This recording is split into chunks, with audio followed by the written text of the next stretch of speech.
Okay, welcome everybody. Thank you for clicking on the link to this presentation. We are going to share with you today how to eliminate the stigma of change and improve learner engagement. And with that, I am going to let Philip introduce himself. All right, well, good morning or good afternoon, whichever time you're going to be watching this. My name is Philip Nallen, and I am the principal of Canyon View High School. We are the fifth high school in the Agua Fria Union High School District out here in a suburb of Phoenix, Arizona on the west side of the valley. And so as you can see, my contact information is there. So if any point in time that you have any questions that we didn't answer and you'd like to reach out, feel free. pnallen@aguafria.org, and that is me. And my name is Taryn Kinney. I am an architect with DLR Group. I'm also an organizational psychologist, and you'll hear a little bit more about that later. And with that, we will jump into our presentation. All right. So we're going to start off talking a little bit about Canyon View High School and this case study. So as you can see, this is a beautiful picture of Canyon View High School in Waddell, Arizona, with the White Tank Mountains in the background. So this is a great picture of our school, our campus. We opened in August of 2018, like I said previously, as the fifth school in the Agua Fria district. We have four other comprehensive high schools. Unlike some of the areas that you may be from, we are in a union high school district. So what that means is we only have high schools. We don't have any elementary schools or middle schools within our district.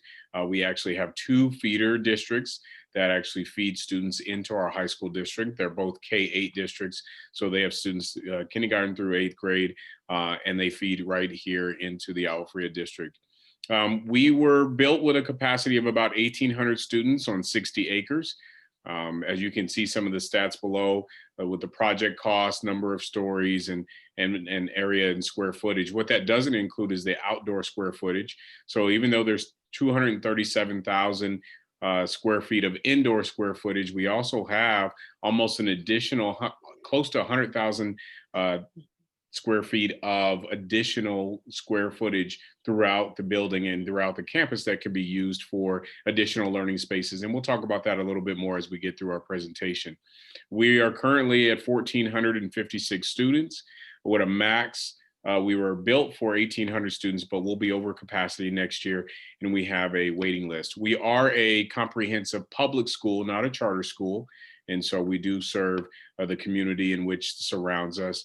When you look at our demographics, we're about 30% free and reduced lunch, 42% Hispanic, 44% Caucasian, 9% African American, and we have about 10% of our students that are on an IEP, whether that's in a self-contained classroom or that is a co-taught type of a learning environment. And so on this next slide, what you see here is kind of the process. You can see I've been a part of the project since 2015. And obviously now we're in 2020, but at the bottom, you're going to be able to see a kind of a guideline or a timeline of the steps through this process. We were, as a district, we were looking at building a 21st century high school. What kind of high school would this be to meet the needs not of only of our learners today, but to meet the needs of learners 30, 40, 50 years from now? And so it was a huge project, huge undertaking, something that I haven't seen duplicated in some of the newer high schools that have been built around us. We had over 480 project stakeholders. We had 6 community meetings. We had design charrettes. And one of the things that we really wanted to do is we wanted to involve stakeholders from a number of different areas. Obviously, we had architects and construction that were involved in the process, but we also invited students. We also invited parents, community members, business partners, administrators, counselors, you name it, every different part of our operations as a school district. we had input from those individuals to really talk about what did they want to see in the 21st century high school. What are some of the things that we were doing now that were successful? What are some of the things that they wish they had in our current high schools that could be implemented in this brand new high school? And see, if you look at the picture to your right, you see I'm kind of standing over it was an exercise where we actually took blocks. I like to say like building blocks. It was kind of our Lego exercise, for lack of a better term. But what we were able to do is move the blocks around to really try to design and look at a campus layout that would meet the needs of all learners. And so it was a really interesting process. It was really a process that I felt really helped us develop not only a physical space or physical building that was different, that was innovative in its design, but also to marry that with the innovative pedagogy that we have that we'll talk about a little bit further as we go through our presentation. And so and so this last picture we just quickly went over is just another example of some of the design pieces that we were going through at that time. And I'm going to go ahead and kick it over to Taryn to talk a little bit more about the catalyst for change. Great. Thank you, Philip. So as Philip mentioned, there was a long exploratory process, and these are the main ideas that came out of that process. So I would say the biggest one that Philip just mentioned was the catalyst for change. This was for the whole district. He mentioned this is kind of the 5th high school, so they were really setting that tone for moving forward in the district. They also wanted to see small learning communities and a learning marketplace. So we'll show those in just a minute. I also wanted to point out the outdoor classrooms and the spatial diversity. So all of these components get worked out in the design. And this is the kind of overview site plan of the site. As Philip mentioned, it is a comprehensive high school. So you see all the athletic fields, all the parking that's required for a large school. One of the significant outcomes on this design was it truly is a campus design. So you can see the separate buildings. Philip mentioned the outdoor spaces. This was a really key component within Arizona and within funding, the way the state funds space. So this was a really a new concept, and I would say the level of outdoor spaces and how they're used. And each of these, the blue boxes that you see, the ground level is all the CTE elective, some of the elective spaces, and then the second floor are the learning forts. The red that you see is a lot of our public spaces, the yellow is admin, and then the green are the PE and athletic spaces. Just a quick overview of the site. The outdoor space, as we've been referring to, we actually called it the Agora. And this was the idea of that learning marketplace, the place where everybody could come together, share ideas, build strong relationships, et cetera. You might imagine in Arizona, this took a lot of engineering and careful design to make sure that that space was actually comfortable for a majority of the year so that it really is usable for learning. So there was a lot of design that went into that. This is what that space looks like today. So you can see this doesn't look like every high school that you've seen before. The top right is outdoor dining space. There's actually a cafe right there that the indoor dining square footage was reduced because some of the dining occurs outdoors.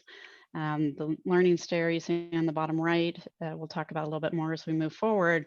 But then the image on the left is that kind of primary circulation, really intentional landscape, and really intentional spaces for students to gather and get to know each other.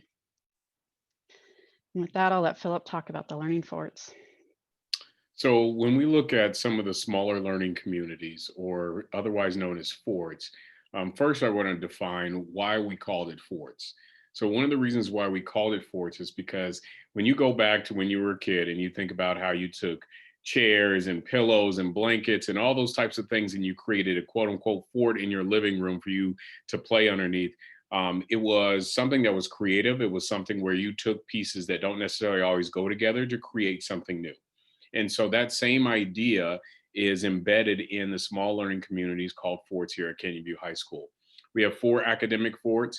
Each fort services a different grade level. And so if you look at the image, it has drapes. We have a space where we call it a collab space for short, but it's a collaboration space where you can open and close the drapes. So you can create a smaller learning space or a larger open space.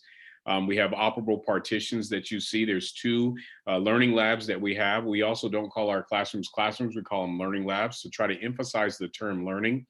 We do believe that words matter, especially in a school that really pushes the envelope when it comes to teaching and learning. And then there's sliding doors as well. So we have all these spaces that we can truly move and modify based on how we're going to deliver instruction. It's vitally important that we allow the students to truly define their own learning space when we differentiate our instruction, because we know our students today learn a lot differently from when we were in high school. So that's kind of the essence behind the small learning communities. On this next picture, what you see here is you actually see some of that live and in person. So these aren't staged photos. These are photos that were taken while our students were actually utilizing the space. Obviously, this is pre-COVID, as you don't see any masks on our students.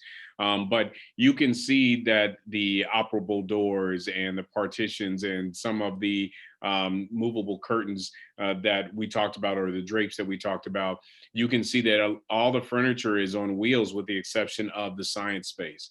And so that's intentional because we want students to be able to move, and we want to be able to go from small groups to large groups to independent practice. If you look on the bottom right, you're going to see that's a teacher workroom. That's one of the spaces that we call our faculty space. And so our teachers don't own their own learning labs. So normally you have a teacher that comes in, they bring in all their stuff, and they set shop, and then that's their classroom for the next 20, 30 years. What we've done is, since all of the spaces are truly unique, our pedagogy is that our students own the space, not our teachers. And so on a weekly basis, the teachers will rotate from some of the spaces that you see here, with the exception of science and some of our pathways because of the nature of the equipment that's in their spaces. But our teachers, our core teachers, will rotate from space to space so that they can truly differentiate their instruction. A lot of times, if you put a teacher in a fixed environment, they're going to teach the same way that they know how to teach, instead of really exploring other ways that may help students to learn in a different type of format. And then that faculty space that you saw on the bottom right that I talked about a little bit, that is the space for the teachers, where they have their own desk, they have their own area where they can put up their personal photos, those types of things. It's also a space for collaboration when teachers are on their prep in between classes. And so when we look at innovative spaces that we have here at Canyon View High School, the accelerator is kind of that one of a kind innovative space. And so what you see here is a number of activities that are going on. So what we did is we really looked at what are all the activities that happen in a traditional high school?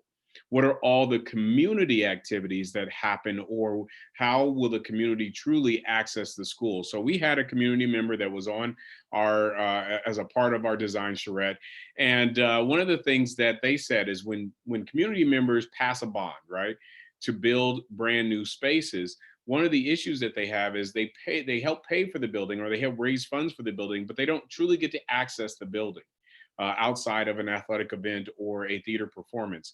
So what we did is we created a unique partnership with our community. And so the accelerator connects or bridges the school with the community in a way that we haven't seen at our other 4 high schools. So one of the things we're able to do is we've had strategic planning meetings with some of our community partners. As you can see, we have a hangar door that opens up. We have a nice kind of front entrance that really looks kind of like that front mall entrance, for lack of a better term, where people can come in. It's nice and inviting. But also what it does is this structure actually, it allows us to have community events in this space with its own concession and its own bathrooms, without allowing people to go into the learning spaces for the students. So we have actually had community events on campus without disrupting teaching and learning.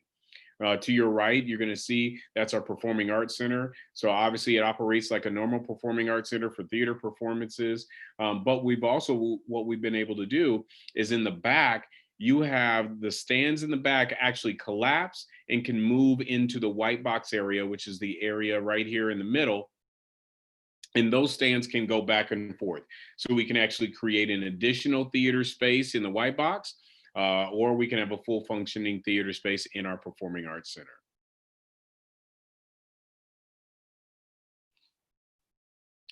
And so what you see here is some more live pictures of what's happening and what's going on in this space. So this larger picture you see, that's the white box. What we have in the white box is we have one of our a collapsible seating arrangements that's been pushed out here into the white box area. We actually have a dance. That's our dance class that is performing for other students.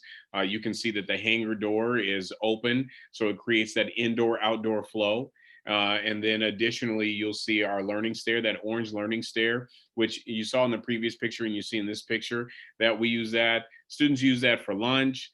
They use it for breakfast. We use it when our counselors go out and present when the weather is amenable.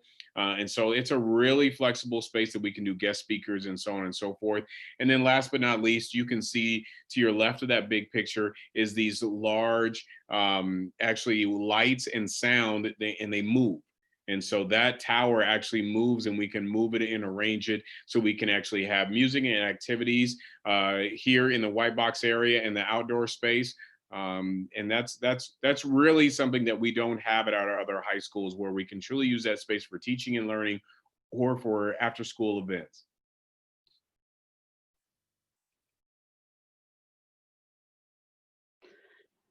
So with that, we wanted to give you a preview of the space, the design and planning process that went into designing Canyon View High School.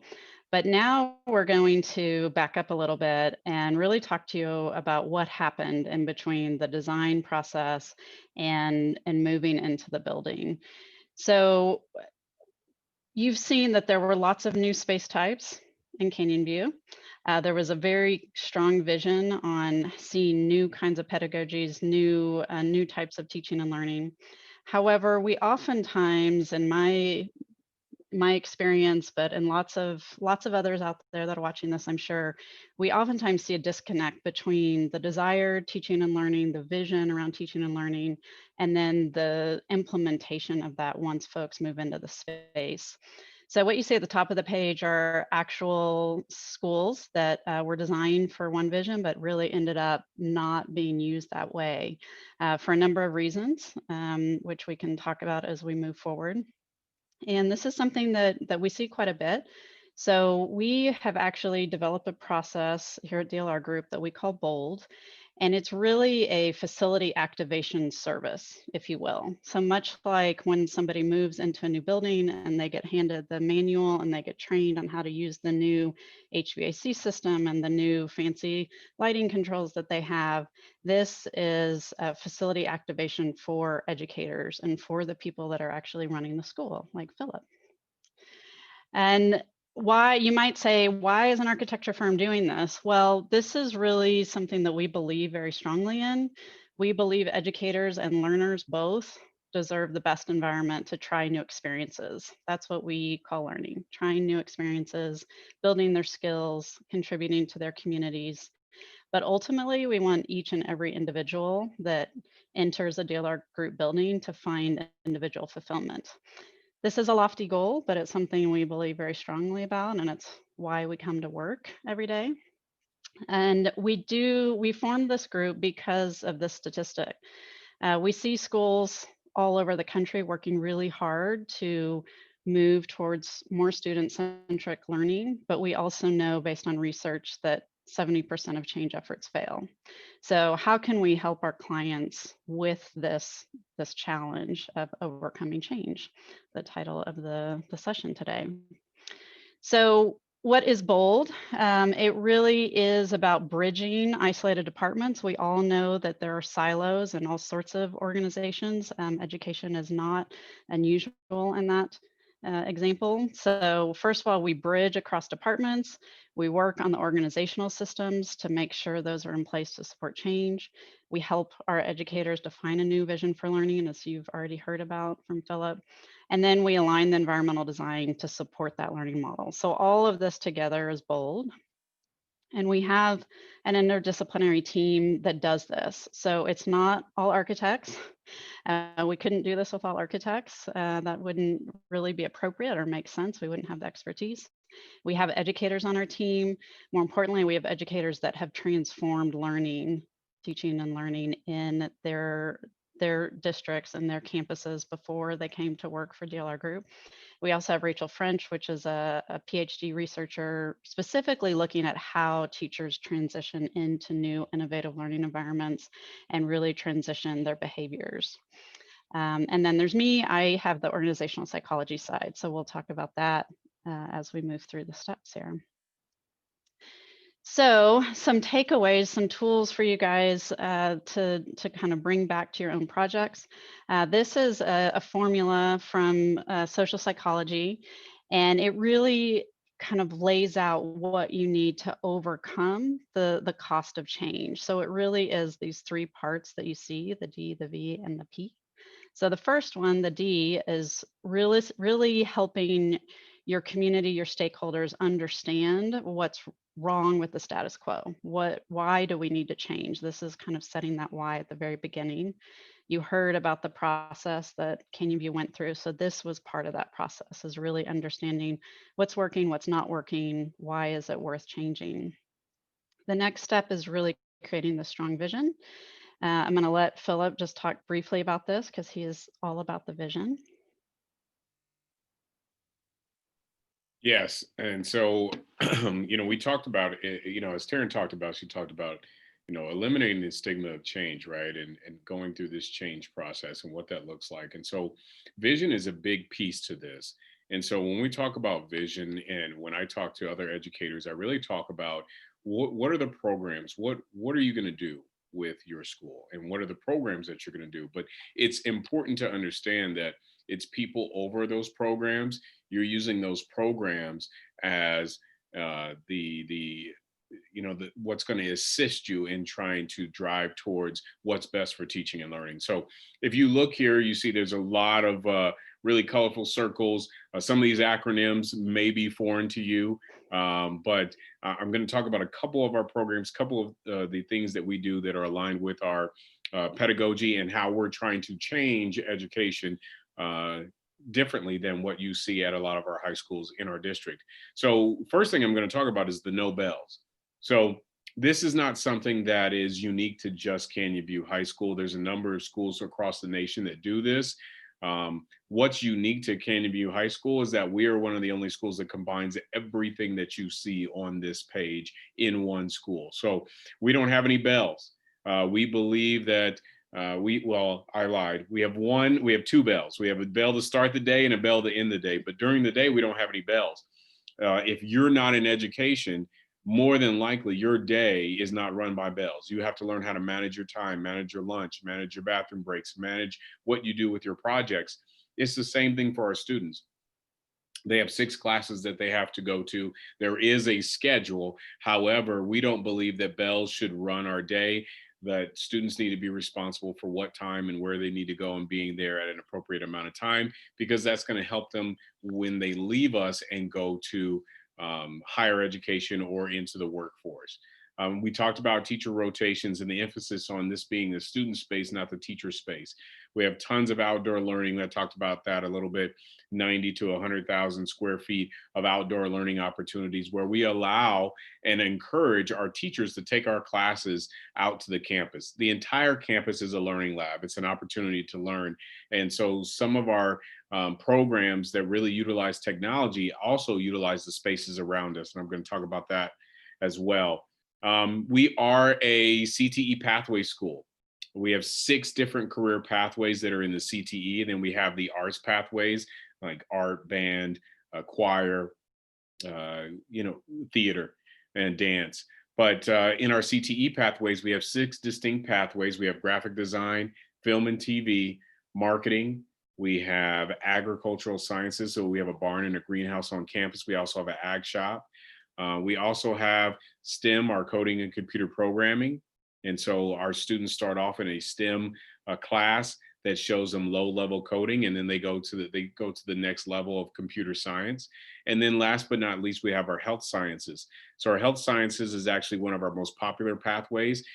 Students start off with sports medicine, and then they matriculate into medical assisting 1 and 2, or they go the path of our rehab modalities class where they want to go into either athletic training or therapy. We are a SBG school. And so what that means is our school, we focus on standards based grading, which is the idea that we are eliminating all the fluff. So typically, when most of us went to school, we got points taken off if we turned in an assignment late. We got points for this, points for that. We got extra credit points. We don't do that here at Canyon View High School. We truly try to focus on what a student knows versus their compliance. And so, what's their level of proficiency in their different content areas? And we use that by graded assessments. But we also tie that into our RTI program, which is really an opportunity. What RTI does is it allows students to either be retaught or to be able to be enriched through engagement type of programs or activities. And so students who are struggling or students who may have not done well on an assessment, what we do is allow them to be retaught and then reassess on that. And so all this is tied to the design of the building, because the building allows us to really think outside the box and allow our students to access spaces of the building with a level of freedom, especially through our pathway programs that you normally don't see on other campuses. To give you an example, you'll see students walking around taking pictures of the building. You'll also see animals walking around sometimes when they're walking their animals that we're raising through the barn. So that's a huge piece of what we do here at Canyon View High School, and why it's so important to have a building and a mindset that supports that. Okay, so as you can see, Philip does a lot at his school. When we started working with him, he had all those ideas, said, I want to do all of this. And we said, okay, how are you going to do all of that?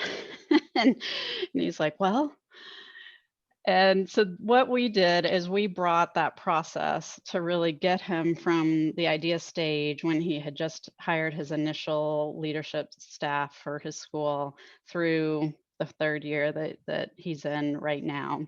So the process is really key to, again, getting from that vision to the implementation. So this is the bold process that you see here.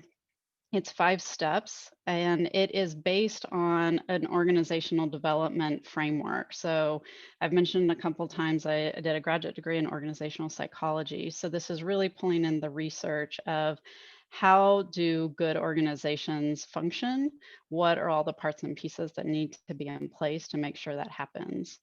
So the 5 steps you'll see here, or you see here, we'll go through each of those and kind of share an example of what we did with Canyon View. And really, it's important to understand that that bridging piece is not just across departments, but it's also from the organizational level or the environment itself to the individual. So if you really want to see behaviors change in any organization, you have to, or if you want to see the behaviors change, you really have to work at both levels, at the whole organization, but also at that individual person. So that's what the BOLD process does. And it starts off with the campus really understanding and defining where they are in this broader ecosystem, if you will. So Phillips mentioned that, Canyon View is part of the Agua Fria Union School District. And the school district has all these goals, right? And Canyon View has all these goals. So the first thing we had them do is we really had them clarify how they were implementing the district goals, but then in their own Canyon View way, if you will. So Philip, do you want to share a little bit about this experience for you?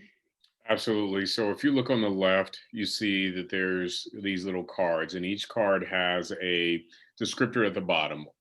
And so, or identifying the card. So you had district priority objectives and you had CVHS core beliefs. And then you also have CBH goals. You may or may not be able to see that. But through this process, what we did is we took, what does the district want us to do? So in every district, you have the district goals. Our district mission is all students college and career ready. And so what we did is, like Taryn talked about, I had all these ideas about what this would look like, but the bold process allowed us to truly figure out not only what the vision, or take the vision that I already had, but how do we practically implement this vision for not only the short term, but the long term? How do we ensure that it's sustainable and aligned to what the district wants? And so we looked at those district goals and priority objectives, and then we looked at our own, and we started to merge those together. So we started to move those around, and that helped us to really start to have conversations about what this would actually look like. So you can see having that alignment is key, right? It's oftentimes we'll see a disconnect between the district level and the campus level that ends up kind of derailing things down the road. So having that alignment is really key from the beginning. So the next step is this looking to the future, imagining the end goal. So in this case, we help the campus define what they want that learner to be, that Canyon View learner. And we help them develop this learner profile. This is just one piece of Canyon View's learner profile, but this sets kind of the North Star for all the rest of the work that we do. So again, Philip, background. Yeah. So when you look at, imagine where you want to be in the future, and so that goes along with the visioning and kind of discovering how to get there. So when we looked at our learner profile, what we did is we established what are our core beliefs. And so we came up with 5 core beliefs: innovation, diversity, character, community, and pride. And so everything that we do is attached to that. And like what Taryn was talking about before, from an educator standpoint, we all have these visions, and education is very cyclical, right? You have these initiatives, they go away, then they come back, they go away, and then they come back. What we wanted to do is we wanted to make sure that everything that we talked about, everything that we did, was aligned to our core beliefs, down to our goals, down to the actual actions that we're going to talk about a little bit later.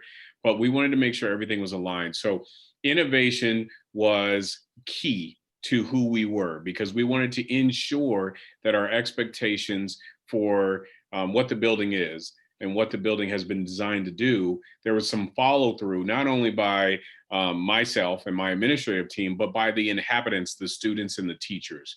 Like Taryn talked about very early in our presentation, you hate to see these beautiful spaces, innovative design, and then they become very beautiful storage closets. So we wanted to make sure that we were clear about what our expectations were. And it started here with our learner profile, what we wanted our teachers and our students to do, and innovation being one of those main cogs. Okay. Yeah, so with that end in mind, then we back plan from there. And this is where we actually help the campus develop this organizational framework, almost like scaffolding, if you will, of how they're going to make sure that this learner profile, this learner that they want to see, is developed and reached. So there are a couple different parts that make this up. The guiding purpose and goals is key. You saw some of those in the card exercise that Philip talked about earlier. The 2 primary steps that are crucial to this is developing the cultural expectations and practices, as well as the academic expectations and practices. So the culture first, culture is going to form whether you do this or not. Okay. And if you don't clearly think about what you want in terms of culture, and then define that and write it out, and then communicate that not only to your teachers and staff, but also to your learners, then the culture you want isn't going to happen, right? Any number of things might arise for the culture in your school. So this is a really intentional step that we go through, and then Philip, as a leader, communicates this out to everybody. And his educators that are there now know what is expected of them. So it really clarifies all of that communication process. And then the same thing happens for academics. So I want Philip again to share kind of his experience with this process and implementing that. Right. And thank you, Taryn. Culture is what you allow or what you do. It's going to be both, right? So we wanted to be very intentional about we were very intentional about the design, but we wanted to be very intentional about the pedagogy, the culture of our campus. And so one of the exercises that I did, so bringing in my administrative team first, is really having them close their eyes and really determining if you were to picture the campus, if you were to picture the perfect school for you, for whether you as a student or for your children, what would that look like? And that's how we started the process of really thinking about what would that look like, what kind of campus would that be, what does teaching and learning really mean, and how do we provide a culture that all students want to go to that school, all students are going to be successful in that school, but teachers are also going to feel valued and respected there. So this is just a snapshot of the expectations that we determined. So we have cultural expectations, which are the expectations that we have. It's a shared vision, along with the practices. So a lot of times people talk about, here's my expectation, right? I expect the campus to be clean. Okay, that's very broad. But what we did is we went the next step and really talked about, and this is where Taryn really, and her team really pushed us is, well, what does that mean? What does that look like? Specifically, what are they doing? And so we talked about, well, they need to reset each space. Well, they need to maintain open sight lines. My other principal peers laugh at me because I won't allow anybody to put anything on the walls or on the windows. Because what ends up happening is it becomes their space, not our space. And we want to have a shared culture, which we all agree to, and we want to ensure that we maintain that. When we look at the academic expectations and practices, once again, we're looking at how can our students be successful academically? How do we ensure that there's a high level of teaching and learning? And so one of the ways that we did that, we talked about what do we actually want to see, which is right, this connection of instruction with real world and hands-on, learning. And so how do we do that? Well, project-based learning. Well, how do you do that? And so once again, and when I say how do you do that, that's one of those things where Taryn and her team said, well, how do you do that? What does that look like? And so we wanted to ensure that the expectations that you see here, that regardless if you're in education or not, you can clearly read our expectations and our practices, and you know what the students are doing and you know what the teachers are doing on our campus on a daily basis. And I want to point out just the first bullet under project-based learning. So this is key. These are the expectations and practices that we set up before the campus was occupied, right? And so you have to keep in mind the transitional process here. So this first one says evidence of this learning can be seen through minimum of 2 projects per quarter. So this, again, there's a lot of anxiety that can come out of your staff and your educators going, oh my gosh, all of this is new. I've never done this before. I'm not sure how this piece works with this piece. And so based on our experiences and our research, that anxiety can be paralyzing. So what you want to do is really fill in all the unknowns that you can to, again, kind of take away that risk of change or that fear of the unknown. So in this instance, that first year, Philip and his administrative team said, okay, we're going to ask the educators to do 2 of these projects per quarter, not 5, not 15, just 2. Oh, and by the way, if they work with another content area, that will count for each of them for one of theirs. So they can kind of reduce their load in these different ways. Now, that's not necessarily going to be the expectation and the practice for the following year. That's going to change over time. And so this goes back to that kind of sustainability piece of it. And it's really important that you start with one thing, but you understand that as a step to the broader implementation or the broader vision that you want to see. So after the transformational pieces are in place, that organizational framework is in place, then we move down a little bit more to the individual level. So we started with some of the procedures. This is actually in the background, you see the master schedule that Philip and his team had developed. We have that up on the screen, and then on the table we had plan of the whole facility. It's hard to see them, but there's some little tiny colored dots down there also. So what we did is we moved through every period and we had his team say, okay, where are the learners? What are they doing? What size groups are they working with? And they went through and really kind of tested their master schedule and saw certain areas where they, I think, understood in a new way how those spaces would be used. They also were able to make some adjustments in the master schedule to group learners and educators a little bit more in alignment with what they wanted to see.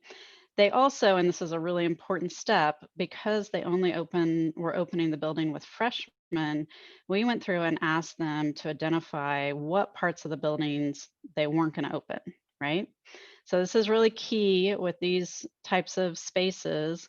If you let the staff and the learners move into all parts of the building, and then the next year you say, oh, sorry, you can't use that anymore because these new classes coming in, that can be a really difficult process. So you really have to kind of contain that use at the beginning and really implement and expect those behaviors you want to see long term. You got to start that in that first occupation.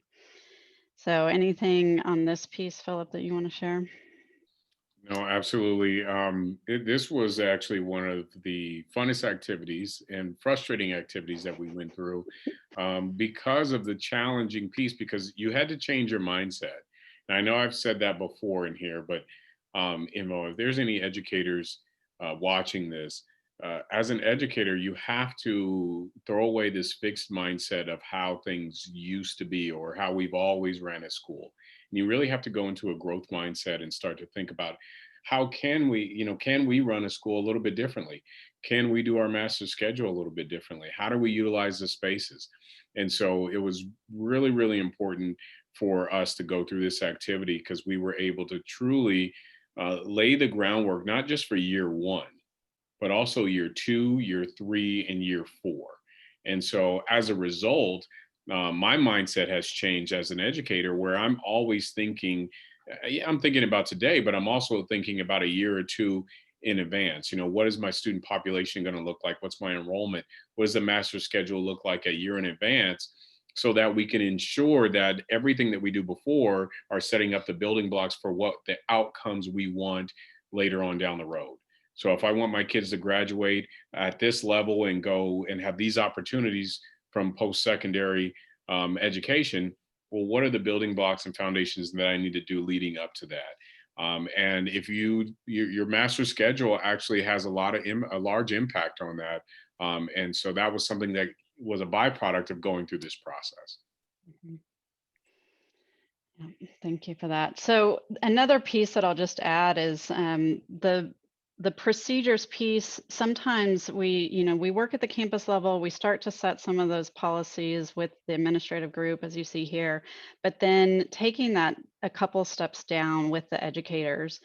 So this is something that we like to do before educators move into a building, but then again, 6 months in or a year in, let them as individuals say, okay, this is the vision, these are my expectations and practices, and this is what that means to me. This is how I, as an individual, am going to implement that as a professional and in my content area and all of those things. So you're really allowing those educators to have the time with those expectations and really make them their own, help them understand how they can implement those things authentically and not just in kind of a superficial way, because if it is superficial, it'll be temporary. Eventually they'll go back to kind of their known and the behaviors that maybe really aren't what you want in this particular campus.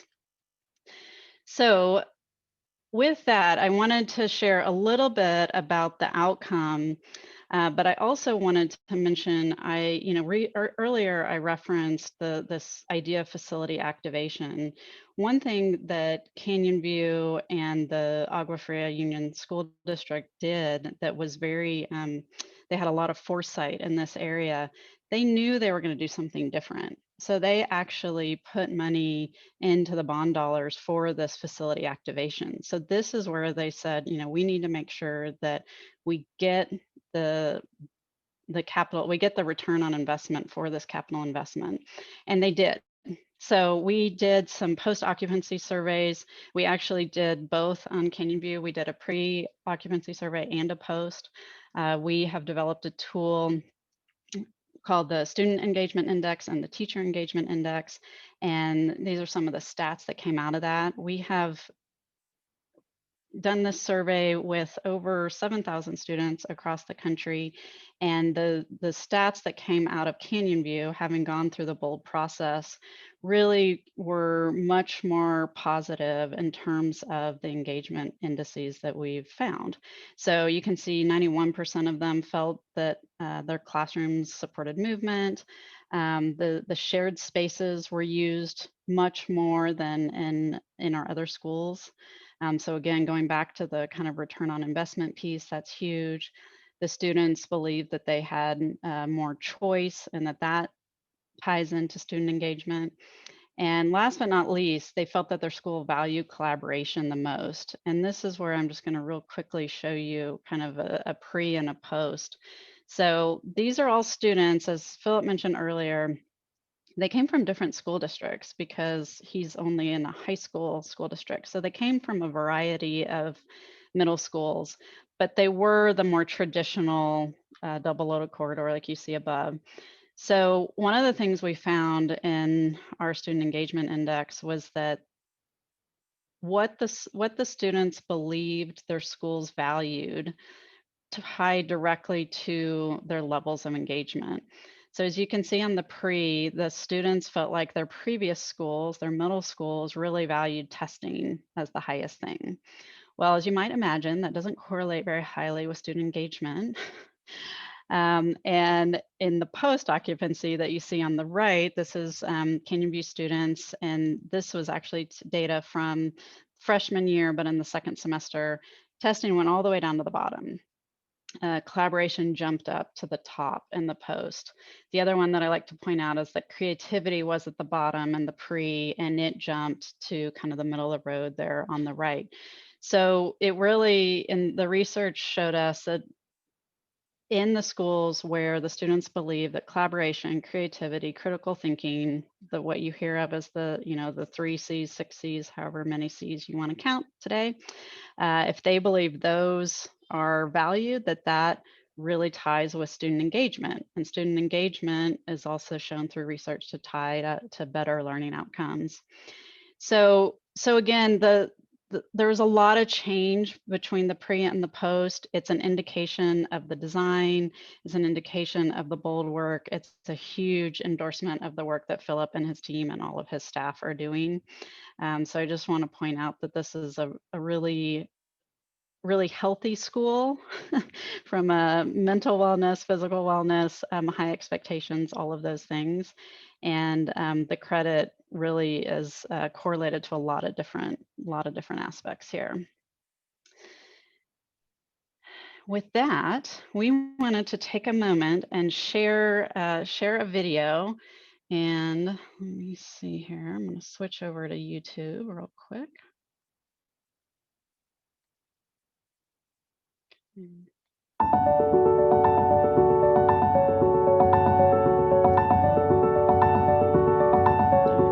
Sound is running here.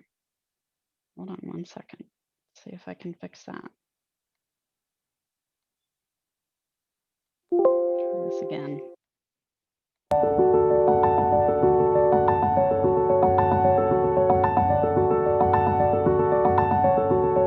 As we look at the landscape of education today, we realize that it's changing. So we were very intentional about the work for college and career readiness. This campus models the opportunity for students that are preparing for both worlds. So whether you're going to go straight into the workforce, whether you're going to go to college, this campus is designed to be supportive. I think Canyon View really represents an incredible precedence and benchmark for the country. It celebrates the individuality of each student, but without sacrificing any of the rigor that's really required for a high school education today. We've got a ton of diversity here at Canyon View High School. It's an interesting dichotomy between all of our students on campus, what they do, what they're involved in. We don't have any closed spaces. I tell our teachers all the time, if you're coming to a school where you can go into your classroom, close the door, teach for 8 hours, and then leave, that's not going to happen here. Our students and our teachers interact with each other so much because of the structure of the forts and the structure of the agora and the open spaces. You're going to be around different people and you're going to engage with them. These forts are designed on a grid. This efficiency allows us to create the agile spaces, the different scales. It was really an opportunity to leverage space in a different way. Think about when you were a young child playing with your neighbors or your family. You wanted to build a fort. You grabbed some blankets, you grabbed some couch cushions and some pillows, and you made something in that moment. That's what we wanted this place to be. We wanted to be something in the moment. I think like all the different classrooms, like that's so cool because it's not just the same classroom 5 different times, like all the hours of the day.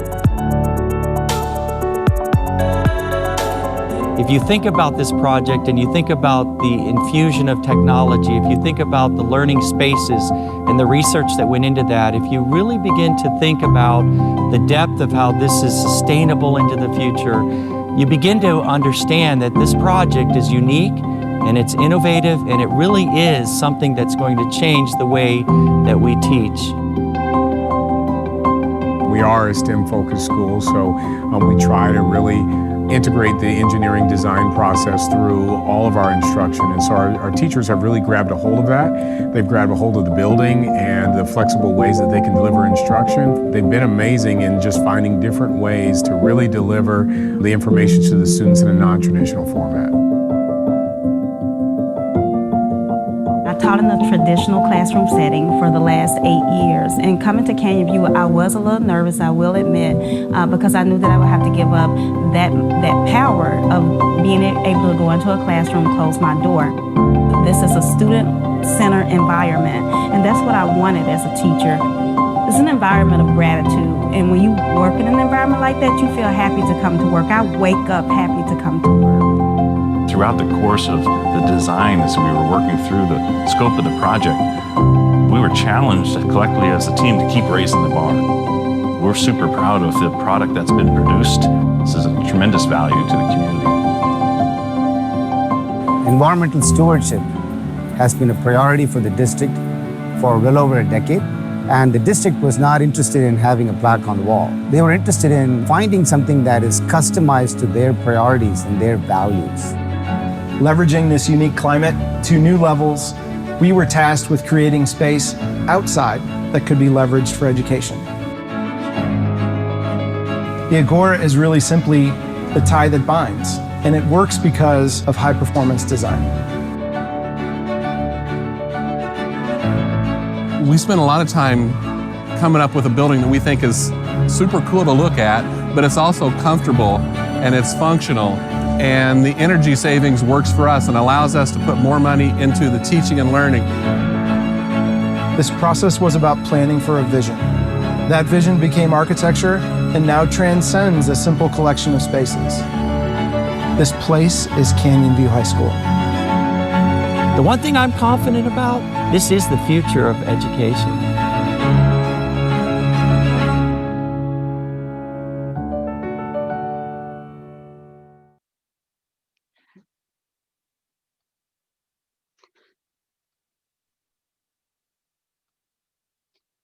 Okay, so we have... Hello, and thank you for joining our session on why pre-design matters. We're very excited to share our story of the replacement of Apex High. You know, some little technology hiccups here.